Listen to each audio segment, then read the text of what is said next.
High command ಜೊತೆ ಅಧಿಕಾರ ಹಂಚಿಕೆ ಮಾತುಕತೆ ನಡೆದಿಲ್ಲ ಎಂದು ಕಳೆದ 3 ವರ್ಷಗಳಿಂದ ಅಲ್ಲಗಳೆಯುತ್ತಲೇ ಬಂದಿದ್ದ ಮುಖ್ಯಮಂತ್ರಿ ಸಿದ್ದರಾಮಯ್ಯನವರು ಕೊನೆಗೂ ಅಧಿಕಾರ ಬಿಟ್ಟುಕೊಡುವ ನಿರ್ಧಾರಕ್ಕೆ ಬಂದಿದ್ದಾರೆ. ಗುರುವಾರ ನಡೆದ ಬ್ರೇಕ್ಫಾಸ್ಟ್ ಮೀಟಿಂಗ್ನಲ್ಲಿ ತಮ್ಮ ರಾಜೀನಾಮೆ ಪ್ರಕಟಿಸಿದ ಸಿದ್ದರಾಮಯ್ಯನವರು ಡಿಕೆ ಶಿವಕುಮಾರ್ ಅವರ ಹಾದಿಯನ್ನು ಸುಗಮಗೊಳಿಸಿದ್ದಾರೆ. ಆದರೆ ಡಿಕೆ ಶಿವಕುಮಾರ್ ಮುಖ್ಯಮಂತ್ರಿ ಆಗುವುದನ್ನು ಸಿದ್ದರಾಮಯ್ಯ ಹಾಗೂ ಅವರ ಬೆಂಬಲಿಗರು ಒಪ್ಪುತ್ತಾರಾ ಎಂಬುದು ಇನ್ನೂ ಪ್ರಶ್ನಾರ್ಥಕವಾಗಿದೆ.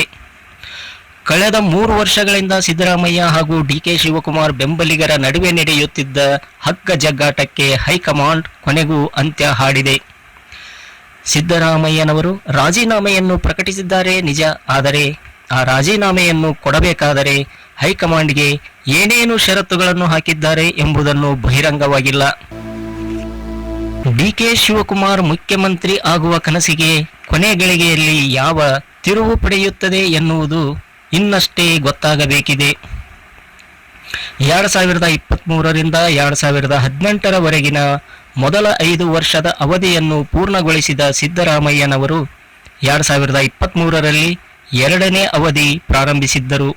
ಆದರೆ ಈ 2ನೇ ಅವಧಿಯನ್ನು ಪೂರ್ಣಗೊಳಿಸುವ ಭಾಗ್ಯ, ಅನ್ನಭಾಗ್ಯ, ಕ್ಷೀರಭಾಗ್ಯ, ಶಾದಿ ಭಾಗ್ಯಗಳನ್ನು ನೀಡಿದ ಭಾಗ್ಯಗಳ ಸರದಾರನಿಗೆ ಸಾಧ್ಯವಾಗಲಿಲ್ಲ.